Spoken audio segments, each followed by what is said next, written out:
Hello everyone, welcome to AZB Academy. നമ്മൾ ഇന്ന് ധനതത്വശാസ്ത്രം അടിസ്ഥാന വസ്തുതകളാണ് നമ്മൾ നോക്കുന്നത്. ഇക്കണോമിക്സിന്റെ അടിസ്ഥാന വസ്തുതകളാണ് നമ്മൾ നോക്കുന്നത്. എന്താണ് ഇക്കണോമിക്സ് എന്നാണ് ആദ്യം നോക്കുന്നത്. എന്താണ് ധനതത്വശാസ്ത്രം എന്ന് പറയുന്നത് എന്താണ്?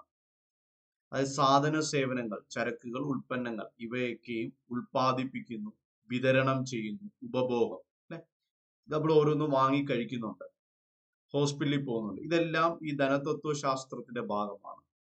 ഇവയെക്കുറിച്ചെല്ലാം പഠിക്കുന്നത് ധനതത്വശാസ്ത്രമാണ്. ചരക്കുകളുടെയും സേവനങ്ങളുടെയും അല്ലെങ്കിൽ സാധനങ്ങളുടെയും സേവനങ്ങളുടെയും ഉൽപാദനം, വിതരണം, ഉപഭോഗം എന്നിവ പഠിക്കുന്ന ഒരു സാമൂഹിക ശാസ്ത്രമാണ് സാമ്പത്തിക ശാസ്ത്രം എന്ന് പറയുന്നത്. ഇനി ധനതത്വശാസ്ത്രത്തിന്റെ പിതാവ് എന്നറിയപ്പെടുന്നത് ആരാണ്? Who is a father of economics? ആ പേരാണ് ആദം സ്മിത്ത്. Adam Smith. ധനതത്വശാസ്ത്രത്തിന്റെ പിതാവ് ആരാണ്? ധനതത്വശാസ്ത്രത്തിന്റെ പിതാവ് ആര്? ധനതത്വശാസ്ത്രത്തിന് ഒറ്റ പിതാവേ ഉള്ളൂ. അദ്ദേഹത്തിന്റെ പേരെന്താണ്? ആദം സ്മിത്ത് എന്നാണ്. ആദം സ്മിത്ത് ധനതത്വശാസ്ത്രത്തിന്റെ പിതാവ്. ഇനി നമ്മൾ നോക്കുന്നത് സാധനങ്ങൾ, സേവനങ്ങൾ, ഗുഡ്സ് ആൻഡ് സർവീസസ് എന്തെന്ന ചെറിയൊരു ഏരിയ ആണ്. ഇതെല്ലാം നമ്മൾ ഉപയോഗിക്കുന്നവയാണ്. ഇവയെല്ലാം നമ്മുടെ ജീവിതത്തിൽ സ്വാധീനിക്കുന്നത് നമ്മുടെ ഉപയോഗത്തിന്റെ ഭാഗമായിട്ടുള്ളതാണ്. സാധനങ്ങൾ അഥവാ ഉൽപ്പന്നങ്ങൾ അഥവാ ചരക്കുകൾ എന്ന് പറഞ്ഞാൽ ആളുകൾക്ക് തൊടാൻ കഴിയുന്ന ഒരു വസ്തുവാണ്. ആളുകൾക്ക് തൊടാൻ കഴിയും, കാണാൻ പറ്റും അല്ലെ. ഇപ്പോ നമ്മുടെയൊക്കെ കയ്യിൽ എന്തുണ്ടായിരിക്കും? മൊബൈൽ ഫോൺ എന്ന് പറയുന്നത് ഗുഡ്സ് ആണ്, സാധനങ്ങളാണ്, ചരക്കുകളാണ്. സാധനങ്ങൾ എന്ന്, ഉൽപ്പന്നങ്ങൾ എന്ന് വിളിക്കാൻ, തൊടാൻ പറ്റും, കാണാൻ പറ്റും, വെക്കുകയും പറ്റും. ഇങ്ങനെയുള്ളവയാണ് സാമ്പത്തിക ശാസ്ത്രത്തിൽ അതല്ലെങ്കിൽ ധനതത്വശാസ്ത്രത്തിൽ, ഇക്കണോമിക്സിൽ ഇതിനെയൊക്കെ വിളിക്കുന്ന ഒറ്റ പേരെയുള്ളൂ, ഗുഡ്സ് അല്ലെ. ഇവിടെ ഈ ടയർ എല്ലാം ഏതാണ്? ഗുഡാണ്. അതായത് ടയർ മാറ്റുന്നു, അതൊരു സേവനമാണ് അല്ലെ. ഈ കാണുന്ന പിക്ചറിൽ കാണാം, ഇവര് വന്നിട്ട്, ഈ അമ്മച്ചി വന്നിട്ട് ഇവർക്ക് ആവശ്യമുള്ള വസ്തുക്കളെല്ലാം എടുക്കുകയാണ്. എല്ലാം എടുക്കില്ല, ഇവർക്ക് ആവശ്യമുള്ളവ തിരഞ്ഞു പിടിച്ച് എടുക്കും. എല്ലാം എടുക്കുന്നില്ല അല്ലെ. ഇവരെന്താണ് ഈ കൈകൊണ്ട് എടുക്കുന്നത്? തൊടാൻ പറ്റുന്ന, കാണാൻ പറ്റുന്നതായത് കൊണ്ടാണ് ഇവർ ഇത് എടുക്കുന്നത്. അങ്ങനെ തൊടാൻ പറ്റുന്നത്, കാണാൻ പറ്റുന്നവയെ നമ്മൾ വിളിച്ചു ഗുഡ്സ് എന്ന് വിളിച്ചു. നമ്മൾ അതിനെ ഉൽപ്പന്നങ്ങൾ എന്ന് വിളിച്ചു, സാധനങ്ങൾ എന്ന് വിളിച്ചു, ചരക്കുകൾ എന്ന് വിളിച്ചു. അടുത്ത് ഒരു പേനയും പേപ്പറും എടുത്ത് ഇങ്ങനെ എഴുതിക്കൊണ്ട് നടക്കുവാണ്. ഇവർ ചെയ്യുന്നത് കണക്കെടുപ്പാണ്. എന്തിന്റെ കണക്കാണ് ഇവരെടുക്കുന്നത്? ഇവരെടുക്കുന്നത് സാധനങ്ങളുടെ കണക്കാണ് അല്ലെ. എന്താണ്? സാധനങ്ങളുടെ കണക്കാണ് ഇവരെടുക്കുന്നത്. ഇവരെടുക്കുന്നത് സാധനങ്ങൾ കൃത്യമായിട്ട് ഇന്ന് ഏതാണ്, നാളെ ഏതാണ് ആവശ്യമുള്ളതിന്റെ കൃത്യമായ കണക്കെടുപ്പാണ് ഇവർ നടത്തുന്നത് അല്ലെ. അപ്പൊ ഇവർ ഏതിൽ വരും? ഈ പറയുന്ന സാധന സേവനങ്ങളിൽ ഉൾപ്പെടുന്നതാണ് ഇവരെന്ന് പറയുന്നത്. ഇവിടെയും എല്ലാം നോക്കുന്ന കൃത്യമായിട്ട് കണക്കെടുപ്പുണ്ട്. ഇവരും ഏതിൽ വരും? സാധന സേവനങ്ങളാണ്. ഈ കാണുന്ന ഫ്രൂട്ട്സ് ഒക്കെ ഏതാണ്? സാധന സേവനങ്ങൾ. മനുഷ്യൻ കഴിക്കാൻ ഉപയോഗിക്കുന്ന, ഉപയോഗത്തിന്റെ ഭാഗമായിട്ടുള്ള, ഉപഭോഗത്തിന്റെ കൺസംഷന്റെ ഭാഗമായിട്ടുള്ളവയാണ്. ഇവയും എന്താണ്? ഗുഡ്സ് ആണ്.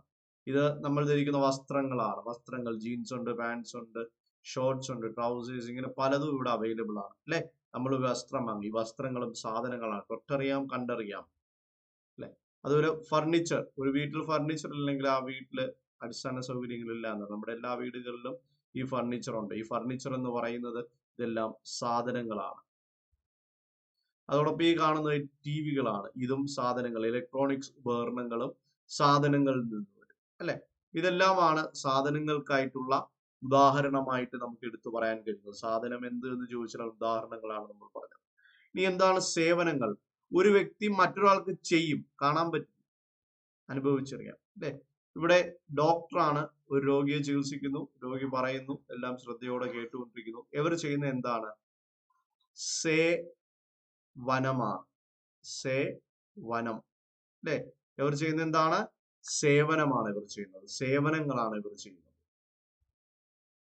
അടുത്ത വണ്ടി തുറക്കുന്നു, അപ്പൊ ഒരാൾ നടന്നു വരുന്നു, വേറൊരാൾ എഴുന്നേറ്റ് വന്നു. ഇവരാരാണ്? ഇവരെ വിളിക്കുന്ന ഒരു പേരാണ് പോലീസ്. പോലീസ്.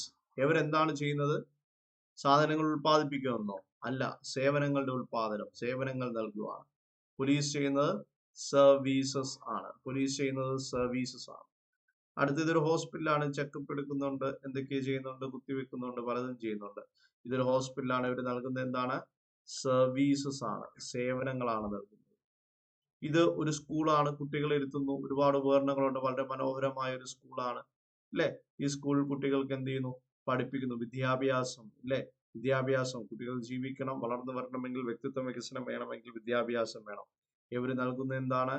സേവനങ്ങളാണ്, സേവനങ്ങൾ അല്ലെ. ഇതൊക്കെയാണ് ഇക്കണോമിക്സിൽ നമ്മൾ എടുക്കുമ്പോൾ സേവനങ്ങളിലേക്ക് വരുന്നത് എന്ന് പറയുന്നത് അല്ലെ. അപ്പോ സേവനങ്ങൾ കഴിഞ്ഞിരിക്കുകയാണ്. ഇനി നമ്മൾ വിവിധ തരത്തിലുള്ള സാധനങ്ങൾ, ടൈപ്സ് ഓഫ് ഗുഡ്സിൽ പോവുകയാണ്. അപ്പൊ അതിൽ നോക്കുമ്പോൾ ഉപഭോക്തൃ സാധനം, മൂലധന സാധനം, എന്തൊക്കെയാണ്? കൺസ്യൂമർ ഗുഡ്സ് ഉണ്ട്, ക്യാപിറ്റൽ ഗുഡ്സ് ഉണ്ട്, പ്രൊഡ്യൂസർ ഗുഡ്സ് ഉണ്ട് അല്ലെ. എന്താണ് ഈ പറയുന്ന ഉപഭോക്തൃ സാധനം എന്ന് പറയുന്നത് അല്ലെ, മൂലധന സാധനം എന്നൊക്കെ പറയുന്നത് എന്താണ്? അത് നമ്മൾ നോക്കുകയാണ്. ആദ്യം ഉപഭോക്തൃ സാധനം എന്താണ് അല്ലെ. ഉപഭോക്താവ് ഉപഭോഗ ആവശ്യങ്ങൾക്കായി നേരിട്ട് ഉപയോഗിക്കുന്ന വസ്തുക്കളെ ഉപഭോക്തൃ സാധനം എന്ന് പറയും. ഉപഭോക്താവ് ഉപഭോഗ ആവശ്യങ്ങൾക്കായി നേരിട്ട് ഉപയോഗിക്കുന്ന വസ്തുക്കളെ ഉപഭോക്തൃ സാധനം എന്ന് പറയും. ഉപഭോക്താവ് ഉപഭോഗ ആവശ്യം അല്ലെ, നമ്മുടെ ആവശ്യത്തിന് വേണ്ടി ഞാൻ പോയിട്ടൊരു ആപ്പിൾ വാങ്ങി അത് കഴിച്ചാൽ അതിന്റെ ഉപഭോഗമാണ്, അതിനുള്ള വസ്തുക്കളാണ് സാധനങ്ങൾ എന്ന് പറയും അല്ലെ. ഫർണിച്ചറുകൾ, വീട്ടുപകരണങ്ങൾ, ഇലക്ട്രോണിക്സ് ഉപകരണങ്ങൾ, ഭക്ഷണം, വസ്ത്രം, സൗന്ദര്യവർദ്ധക വസ്തുക്കൾ, ഇതെല്ലാം ഏതാണ്? ഉപഭോക്തൃ സാധനങ്ങളാണ്. ഇനി മൂലധന സാധനം, ക്യാപിറ്റൽ ഗുഡ്സ് എന്താണ്? ഇതുകൊണ്ട് മറ്റു വസ്തുക്കൾ നിർമ്മിക്കാൻ എടുക്കും. യന്ത്രങ്ങൾ, ഫാക്ടറികൾ അല്ലെ, ഇത് കെട്ടിടങ്ങൾ, വാഹനങ്ങൾ, ഇതൊക്കെ എന്ന് പറയുന്നത് മറ്റു വസ്തുക്കൾ ഉപയോഗിക്കാൻ, ഉണ്ടാക്കുവാൻ, നിർമ്മിക്കുവാൻ, ഉൽപ്പാദിപ്പിക്കാൻ വേണ്ടി എടുക്കുന്നു. അതിനെ വിളിക്കുന്ന പേര് മൂലധന സാധനം. ഈ കാണുന്നത് എന്താണ്? ട്രാക്ടറാണ്. ഈ കാണുന്നത് ഒരു ട്രാക്ടറാണ്. ഈ ട്രാക്ടർ കൊണ്ട് ദൂരയാത്ര പോകാനോ ട്രിപ്പ് അടിക്കാനോ അല്ല എടുക്കുന്നത്, മറിച്ച് കൃഷി, ഇവിടെ നെല്ല് ഉൽപ്പാദിപ്പിക്കാൻ വേണ്ടി എടുക്കുന്നു. എന്തിനാ? നെല്ല് ഉൽപ്പാദിപ്പിക്കാൻ വേണ്ടി എടുക്കുന്നു. ഈ മെഷീൻ കൊണ്ടുവന്നാലേ നെല്ല് കിട്ടും. ആ നെല്ലാണ് നമ്മൾ കഴിക്കുന്നത്. ഇതിനെ വിളിക്കുന്ന പേര് മൂലധന സാധനങ്ങൾ അഥവാ ക്യാപിറ്റൽ ഗുഡ്സ് അല്ലെ. ഇതും തയ്യൽ മെഷീനാണ്. ഈ തയ്യൽ മെഷീൻ കൊണ്ട് ഡ്രസ്സ് ഉണ്ടാക്കുന്നു. ആ ഡ്രസ്സ് നമ്മൾ എടുത്ത് ധരിക്കുന്നു.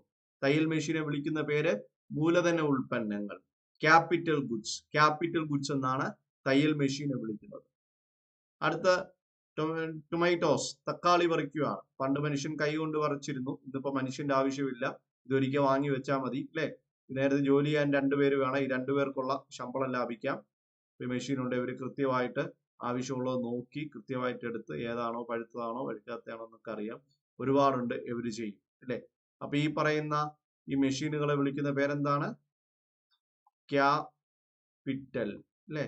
ക്യാപിറ്റൽ അഥവാ ക്യാപിറ്റൽ ഗുഡ്സ് എന്ന് വിളിക്കാം അല്ലെ. ഒരു വണ്ടി പറിക്കുന്നു, വേറൊരു വണ്ടി കളക്ട് ചെയ്യുന്നു, ഇന്നൊരു കൊണ്ടിടുന്നു, വരുന്നു, എല്ലാം ചെയ്യുന്നു അല്ലെ. ക്യാപിറ്റൽ അല്ലെ.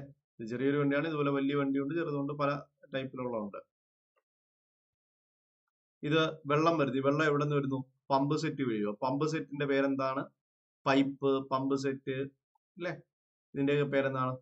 ഇതൊക്കെ ക്യാപിറ്റൽ ഗുഡ്സ്. Capital goods. ഇനി ഇതെന്ന് പറയുന്നത് ഏതാണ്? മെഷീനാണ്. മെഷീൻ അല്ലെ. അപ്പൊ ഈ മെഷീൻ എന്ന് പറയുന്നത് എന്താണ്? ഇത് ഉൽപാദനം നടത്തുവാണ്. ഇതെല്ലാം ഏതാണ്? ക്യാപിറ്റൽ ഗുഡ്സ് ആണ് എന്ന് ഓർക്കുക അല്ലെ. അപ്പോ ഇനി ഇത്രയും കാര്യങ്ങളാണ് നമുക്ക് ഇന്നത്തെ ടോപ്പിക്കിൽ നമ്മൾ നോക്കുന്നത്. ഇത്രയുമാണ് എക്കണോമിക്സിന്റെ അടിസ്ഥാന വസ്തുതകളാണ് നമ്മൾ ഇത് നോക്കിയത്.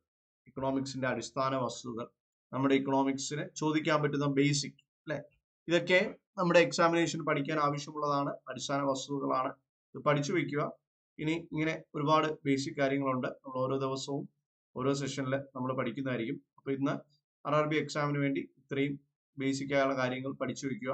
ഇത്രയും എക്സാമിനേഷന് ചോദിക്കാനുള്ള സാധ്യതയുണ്ട്. അപ്പോൾ ഇനി വരുന്ന ദിവസങ്ങളിൽ നമ്മൾ ഓരോ ദിവസവും ഓരോരോ സ്പെഷ്യൽ ടോപ്പിക്കുകളായിട്ട് നമ്മൾ എന്ത് ചെയ്യുന്നതായിരിക്കും, കവർ ചെയ്യുന്നതായിരിക്കും.